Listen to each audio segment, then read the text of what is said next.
ತಡಿ. ಜ್ವರ ಬಂದಿದ್ದು ಹಾಸ್ಪಿಟ್ಲಿಗೆ ಅಡ್ಮಿಟ್ ಮಾಡಿದ್ವಿ. 2 ದಿವಸ 3 ದಿವಸ ಟ್ರೀಟ್ಮೆಂಟ್ ತಗೊಂಡ್ರು ಕೂಡ ಅದು ದಿನ ಜಾಸ್ತಿ ಆಗ್ತಿತ್ತು. ಅವ್ರು ಹಾಸ್ಪಿಟ್ಲಿಗೆ ಇದ್ರು, ಕಡಿಮೆ ಆಗ್ತಿದ್ದಿಲ್ಲ. ನಮ್ಮಮ್ಮನೂ ಅವಳು ಇಬ್ಬರು ಕುತ್ಕೊಂಡು ಅರ್ಕೆ ಮಾಡ್ಕೊಂಡಾರೆ. ಇವಳ ಮಗಳ ಅರ್ಕೆ ಮಾಡ್ಕೊಂಡಿದ್ದು ಚಿಕ್ಕ ಮಗು ಅಂತ ಹೇಳಿ. ಅವ್ರು ಸಂಜೆನೆ ಡಾಕ್ಟ್ರು ಇವತ್ತು ಡಿಸೈಡ್ ಮಾಡ್ಕೊಂಡು ಮನೆ ಕರ್ಕೊಂಡು. ಏನಾಯ್ತು? ಜ್ವರ, ಬಿಳಿ ರಕ್ತ ಕಡಿಮೆ ಆಯ್ತು. ಅದೇನ್ ಮಾಡಿದ್ರು 8-10 ದಿವಸ ತಗೊಂಡ್ರು ಪಾಸಿಟಿವ್ ಬರ್ತಾನೆ ಇರ್ಲಿಲ್ಲ, ಇನ್ನು ಕಡಿಮೆ ಆಗೋದು. ತಿರ್ಗಿ ನಾವು ಸಾಯಂಕಾಲನೇ ಮತ್ತೆ ನಾವು ಅರ್ಕೆ ಮಾಡ್ಕೊಂಡ್ಮೇಲೆ ಸಾಯಂಕಾಲನೇ ಡಿಸೈಡ್ ಮಾಡಿ ಕಳ್ಸಿದ್ವಿ. ತಮ್ದು ಯಾವ ತಮ್ಮ? ದೇವ್ರನಾಗ ಭಾಳ ಖುಷಿ ಆಗುತ್ತೆ. ಯಾಕೆಂದರೆ ಇಲ್ಲಿ ಯಾವತ್ತೂ ನಾನು ನಂದು ಬಿಟ್ಟು ನಿಮ್ಮ ಮನಸ್ಸಲ್ಲಿ ಭಕ್ತಿ ಒತ್ತಿದೆ, ದೇವ್ರು ತಾನಾಗಿ ಹುಡ್ಕೊಂಬರುತ್ತೆ. ನೀವೆಲ್ಲ ಸಾಕ್ಷಿಗಳು. ಈಗ ನಾವು ದೇವ್ರನ್ನ ಒಂದು ಅಭಿಷೇಕ ಪುಣ್ಯ ಏನು ಗೊತ್ತಿಲ್ಲ ನಮಗೆ. ಈಗ ಅಭಿಷೇಕ ಮಾಡಿಸಿ ಪುಣ್ಯ ಮಾಡಿ ದುಡ್ಡಾಗ್ತೀವಿ ಅಂತಾರೆ. ಹೌದು, ಇಸ್ಕೊಂತೀವಿ ನಾವು. ನಾವು ಸ್ವಲ್ಪ ತುಪ್ಪ ಬೆಣ್ಣೆ ಒಯ್ತೀವಿ ಅಷ್ಟೇ. ಆ ಮಂತ್ರ ಗೊತ್ತಿಲ್ಲ. ನಮಗೆ ಗೊತ್ತಿರೋದು ಒಂದೇ, ನಮ್ಮ ಮನಸ್ಸಲ್ಲಿ ಶುದ್ಧ ಪೂಜೆ. ಹಂಗಾಗಿ ತಾನು ನಡೀತಾ ಇದೆ ಅಷ್ಟೇ. ನೀವು ಹಂಗೆ ನೋಡಿ, ನಿಮಗೆ ಎಷ್ಟು ನೀವು ಈ ಥರ ಬೇಡ್ಕೊಂಡ್ರೆ ಅಂದರೆ ನಿಮ್ಮ ಖುಷಿ, ನಿಮ್ಮ ನಂಬಿಕೆ.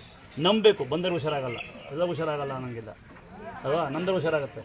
ನಮ್ಮ ಮಗಳು ಸರ್ ಅವಳಿಗೂ ಹಂಗೆ ಪಿಚ್ಚದಂಗೆ ಅಲರ್ಜಿ ಆಗಿ ಒಂದು ಸ್ವಲ್ಪ ಹೊತ್ತಿರುತ್ತೆ ಹೋಗುತ್ತೆ, ಒಂದು ಸ್ವಲ್ಪ ಹೊತ್ತಿರುತ್ತೆ ಹೋಗುತ್ತೆ. ಟ್ರೀಟ್ಮೆಂಟ್ ಅಲರ್ಜಿ ಇದ್ದರೆ ಬೇವಿನ